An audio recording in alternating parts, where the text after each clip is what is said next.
Shabbat Shalom, family and friends. We are on the 54th Torah portion, which is named Vizot Habaracha, which means, and this is the blessing. It takes place in the book of Exodus, chapter 33, verse 12, through chapter 34, verse 26. It also includes Numbers chapter 29, verses 17 through 25. In the book of the prophets, the 38th chapter of Ezekiel, starting in verse 18 through chapter 39, verse 16. It also includes the 147th through the 150th Psalm. And in the renewed covenant, John chapter 7, verses 37 through 44. But this is also the last, we are concluding Feast of Tabernacles, and it also includes the Simchat Torah, which means the rejoicing of the Torah. And the reading for the Simchat Torah is in Deuteronomy chapter 33 through chapter 34 verse 12. It's also including Numbers chapter 29 verse 35 through chapter 30 verse 1. It also includes the first 18 chapters of Joshua, and in the renewed covenant, Matthew chapter 5 verses 17 through 48, and Romans chapter 7 verses 21 through 25. So this is the last portion of the Torah. Soon after this, we would be rewinding, going back to the very beginning as to restart our Torah portions. So I wanted to focus a little today on the reading for the Simchat Torah. So it takes place as the children of Israel are going to enter into the promised land. Now, this Torah portion includes the death of Moses, who the Torah notes was 120 years old when he died. It also notes that his eyesight was clear and he was still strong, but he could not enter the promised land, and the Lord had taken him. And so here's now a new generation right about to take their inheritance, to possess their inheritance. However, just before Moses dies, he gives a blessing over the tribes of Israel. He is coming to the tribes of Israel with a gift. And so when we read Deuteronomy chapter 33, verse 3 and 4, it notes, "Indeed, he loves his people. All his holy ones are in his hands. They follow in his steps and accept his teaching." Moses gave us the Lord's instruction, the special possession of the people of Israel. So note here that the Torah, or what I just read as the Lord's instruction, was meant to be a gift, not a curse, like so many people teach erroneously. The Torah was given as a gift of love from a loving creator to the creation he loves. And so Moses blesses the tribes of Israel one by one, except for one tribe, which is Simeon. And we can get into that. But maybe let's read kind of some of these blessings that the Lord gives. So if we start with the tribe that I guess I would say is probably the most popular, the tribe of Judah. Okay, the tribe from which our Messiah's lineage traces back to. But it notes here In verse 7 of chapter 33, Moses said this about the tribe of Judah. O Lord, hear the cry of Judah and bring them together as a people. Give them strength to defend their cause. Help them against their enemies. So when I read this, I get the sense it's like language of warfare.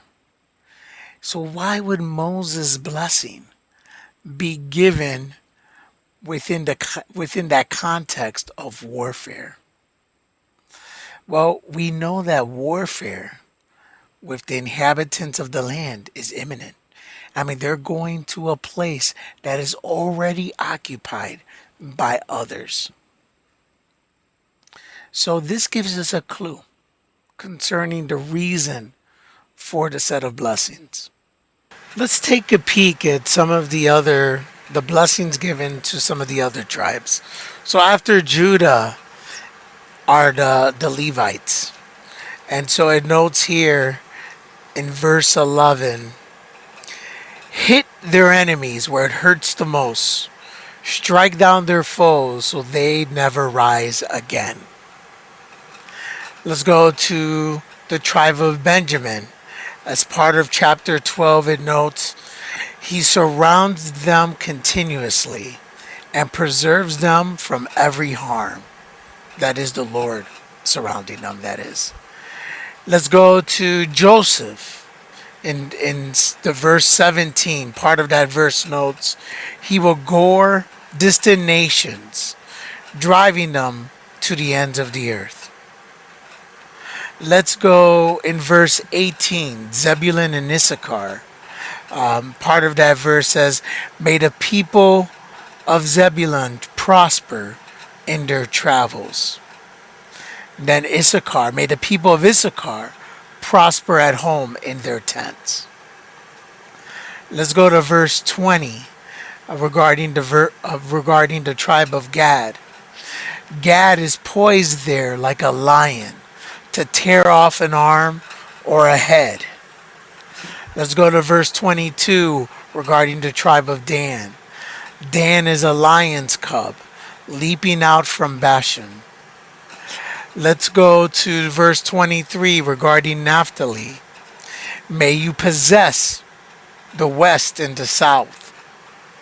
Let's go to verse 25 regarding the tribe of Asher. May the bolts of your gates be of iron and bronze. May you be secure all your days.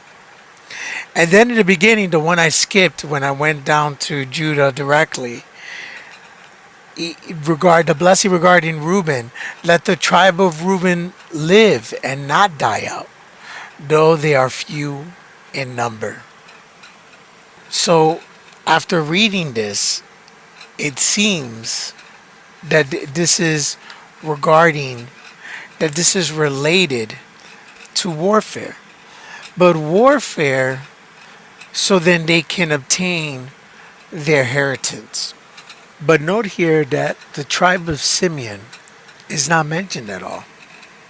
Why would Simeon be left out? Is he left out of the blessing? And I would say not exactly.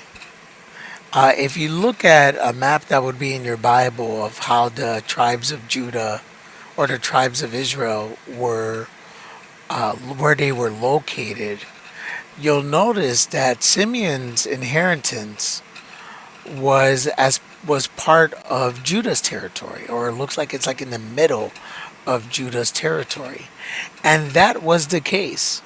Judah had received its inheritance, and it was more inheritance than the people they had, and they carved out a portion of that inheritance for the tribe of Simeon. And so, and then you also would notice that Levi also that tribe doesn't has its own land. So why would Levi and Simeon not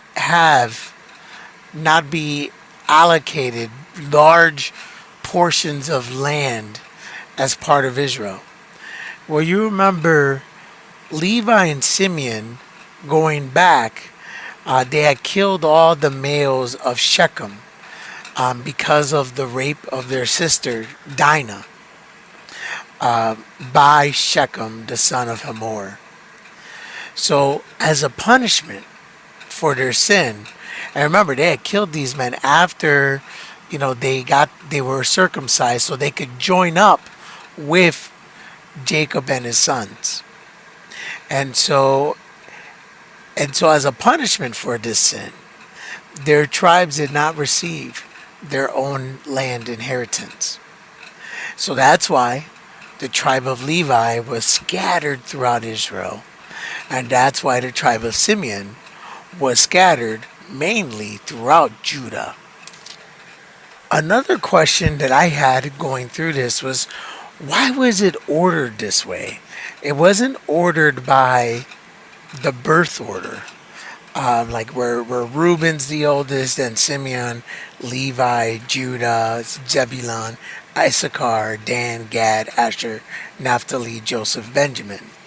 It's in a different order. We have Reuben first, then Judah. So right away, it's going out of order. And then it goes to Levi. And from Levi, it goes to Benjamin, who was actually one of the youngest. Then Joseph, which we know is older. Who we know is Joseph is older than Benjamin. Zebulun, Issachar, Dan, or Gad, Dan, Naphtali, Asher.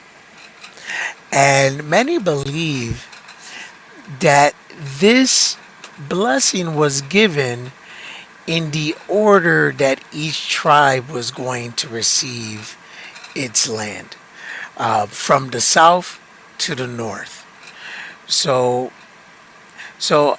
although the territories, say, of Judah and Reuben are both the furthest south, Reuben is listed first because his inheritance was given to him before Judah, because his inheritance was on the east side of the Jordan. So right before they crossed the Jordan straight out into Canaanite territory, Reuben had received their inheritance. So in fact, Reuben's territory was Amorite territory. So the tribes of Israel had to fight to obtain their inheritance. I like to take my family camping, or some would call it glamping, for Sukkot, because I like the fact that we're in a temporary dwelling place, in a place that we don't call home. It's a reminder that this world is not our home, but we are strangers. We are ambassadors as well. And that's why we should be a peculiar people. We have a home that we haven't seen.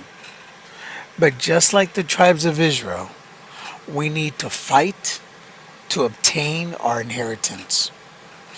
Except we struggle not against flesh and blood, but against the rulers, against the powers, against the world forces of this darkness, against the spiritual forces of wickedness in the heavenly places. So as we come out of Feast of Booths and Sukkot, let's enter this world like the tribes of Israel that are ready for warfare, ready to expand God's kingdom and to defeat our enemy. Shabbat Shalom.